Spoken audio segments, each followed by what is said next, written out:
everyone. So today my discussion will be on chapter number 6, that is physical and chemical changes. In this video we will complete the first half of this chapter, that is from elements to chemical reaction and chemical equation. Okay, from elements, that is page number 52 to page number 57.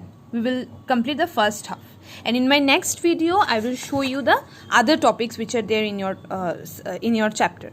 So let's start with it.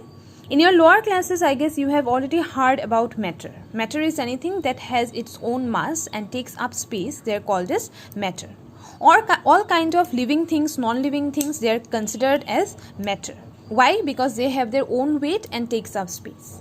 Matter is made up of very simple and basic pure substances which are termed as elements. For example, you see in the book it is given aluminium, calcium, oxygen, nitrogen, silver, sodium. These are all examples of elements. Okay.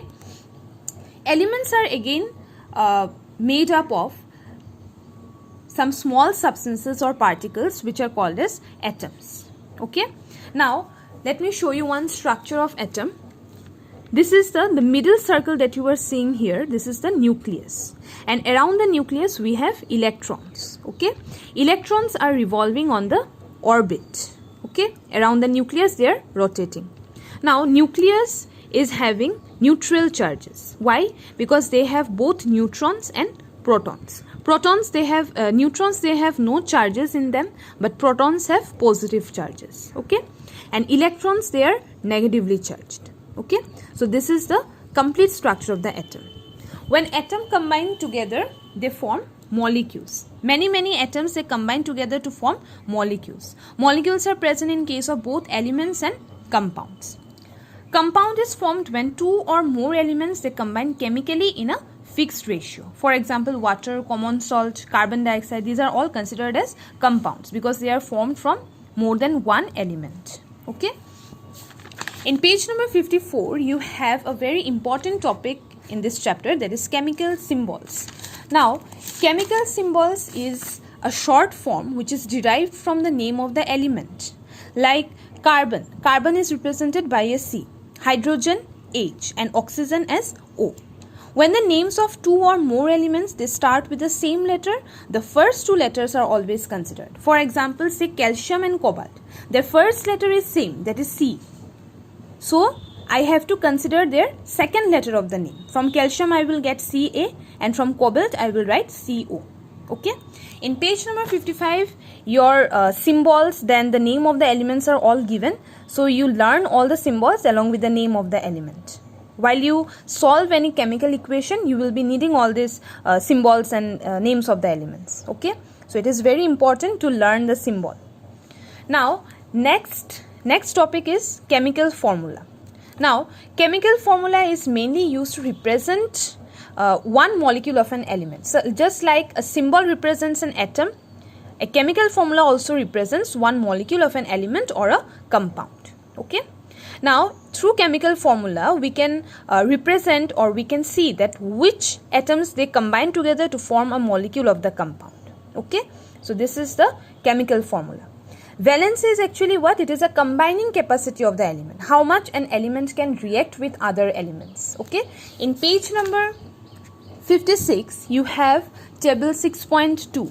Valencies of some elements. Chlorine, oxygen, calcium, sulfur, nitrogen, and these are all elements given along with their valency. Let me show you one example. Here see, chlorine is having valency 1. Means the combining capacity of chlorine is 1. It can react with only one element. Helium 0 means it will not react with any elements. Its valency is 0. The combining capacity of helium is 0. Aluminium 3 means it can combine with 3 elements because its valency is 3. Okay.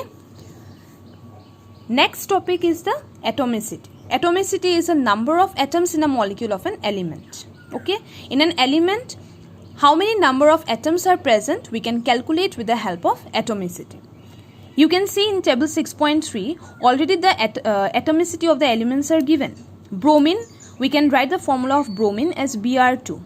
Then the atomicity is 2. Chlorine, Cl2 means atomicity 2. This is how the other elements are also given here. Okay. Next comes your atomicity of a compound. What is compound exactly? When two or more elements are combined together. For example, water, carbon dioxide, these are all compounds. Now, in a water molecule, the formula is H2O, means two atoms of hydrogen is combining with one atom of oxygen. Okay, this is the atomicity. Two atoms of hydrogen and one atom of oxygen. Carbon dioxide, one atom of carbon, two atoms of oxygen. Okay, this is how a formula is written, and this formula you have to learn. In page number 56, you have to learn all the formulas which are given in table 6.4. Okay, the valences, symbols, formula, you have to learn it. Otherwise, you won't be able to solve a chemical reaction. In page number 57, we have chemical reaction and chemical equation. So, chemical reaction is generally represented by reactants and products. We have to write the reactants in the left hand side and product in the right hand side. Reactants in the left hand side and products in the right hand side. Reactants which undergoes a change in a chemical reaction, and products which are produced during a chemical reaction. Let me tell you one example. Say if I take H2, that is hydrogen, plus oxygen. Both of these are elements. When they combine together, they form water. Okay, they combine together to form water. H2O is the product, that is water. H is hydrogen, O is oxygen, and both of these are reactants. Now, how I have got this formula H2O? Suppose if you learn the valency, you will be knowing that hydrogen's valency is 1, oxygen's valency is 2. So when I will match it, the product will be H2O. Okay, oxygen's valency will be coming to the oxygen's valency will be the valency of hydrogen, and the hydrogen's valency will be the oxygen's valency. Okay, now this is the formula of water. Now I have to balance the entire chemical reaction. H2, here also H2, oxygen is also having two atoms of hydrogen, two atoms of oxygen. But in right hand side we have two atoms of hydrogen but not two atoms of oxygen. So in order to make it two atoms of oxygen, we will have to place here 2, okay, before H2O. Now again, if we balance, here hydrogen is having 2 atoms, but here hydrogen is having 4 atoms, but oxygen is balanced. Oxygen is having 2 atoms, here also oxygen is having 2 atoms. Since hydrogen got 4 atoms, so how much I will put here to make it 4? 2. 2 2s are 4. Now if I balance here, 4 atoms of hydrogen, 2 atoms of oxygen, 4 atoms of hydrogen and 2 atoms of oxygen. So this is the formation of water given. Okay.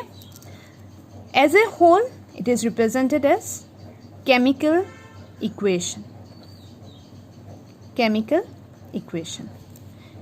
It is the reaction between hydrogen and oxygen.